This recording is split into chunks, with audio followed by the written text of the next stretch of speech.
Hello everybody and welcome to another Top 5 board gaming video. Today's video is all about the auction mechanic. Before I get started though, if you haven't done so already, please take a look at all my various social media pages as well as my Patreon. On all those you'll be able to interact with myself as well as my channel in all sorts of really fun and cool ways. That said, getting right into it, today is a mechanic focused Top 5 video about auctioning. What does that mean? It means that you're bidding on something and then somebody wins it by bidding the most amount of money. Now that means that you've got bluffing, you've got psychology, you've got money, you've got the excitement of the gavel pounding and all sorts of other really fun things. By far it's one of my favorite mechanics to see in games, and there are some, like the ones I'm going to talk about today, that implement it in really fun or interesting ways. That said, you guys know I love to hear from you and all of your thoughts, so please put them in the comments below. What are your favorite auction themed games, or what are your favorite games in general? Why don't you like this? Let me know anything and everything. But that said, we're going to get started with my number 5.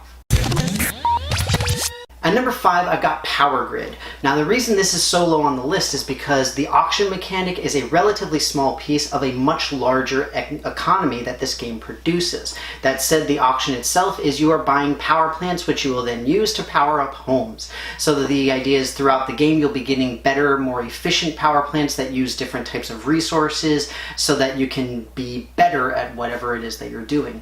That said, it's a really interesting, fairly standard mechanic that you just go around and everybody bids, but the thing I love about it is the way that the auction is handled with regard to the player turn order and how everybody can get one if they wish, but they don't have to, at least after a certain point, and all of these kinds of things. It does a really good job of making it a quick and efficient auction without making it seem overbearing, but still have the excitement of being in an auction house. So that said, Power Grid, my number 5. At number 4, I've got Biblios. This is a relatively unique game in that it has two very distinct phases, one of which is a drafting phase and the next is the auction. During the auction phase, everybody has a hand of cards which include gold, and cards will be flipped up and you say, I will pay however much for that particular thing. You've got a set collection mechanic, which is really where the auction is coming into play, as you're trying to fill out your sets as best as possible and get the most points. So the reason that I love the auction aspect of this is how seamlessly it integrates into the first phase, because during the card drafting phase you're essentially building up the pile that will later on be auctioned, and it makes for a really interesting, especially player dynamic, not to mention the idea of making sure that you save up your money to see, are there going to be bigger and better things later on that I potentially really want to have. Biblios, my number 4.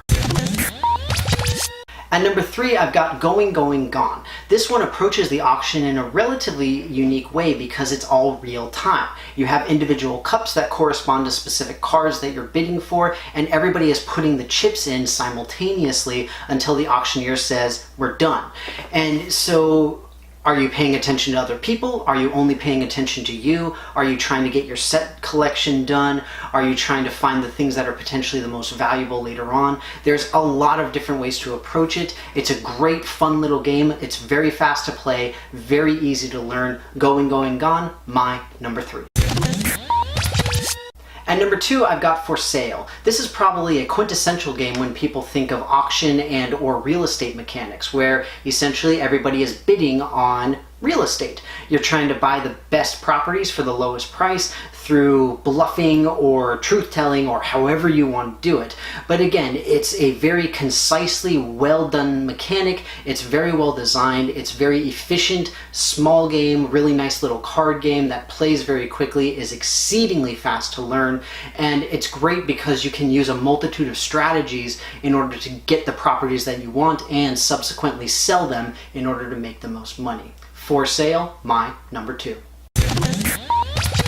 At number 1, I've got Modern Art. I'm extremely excited because this is the first real auction game that I ever played, and it recently got a reprinting in a second edition. In this game, everybody is bidding on paintings that are made by soon-to-be somewhat maybe famous artists. And at the end of every round, the prices are going to be shifting, and so you can sell your paintings, and hopefully you bought them low enough that you'll be able to make some money off of them. So the idea is that you're gambling a little bit in terms of, is the price going to go up, down, or stay the same?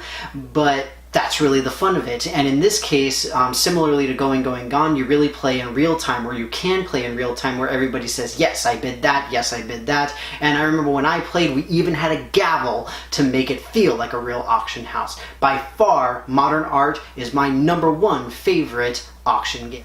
Well, everybody, that's going to be it for me. I hope that you enjoyed this video on my top 5 favorite auction-themed board games. Now, again, this is kind of an odd sort of thing where a lot of people don't particularly enjoy it or may not enjoy it. I absolutely love it, though. But, as always, please let me know any and all thoughts that you guys have in the comments below. What are your favorite auction-themed games? Do you not like the genre at all? Please let me know everything. That said, thank you very, very much for watching. I hope that you enjoyed this video, and I will see you next time.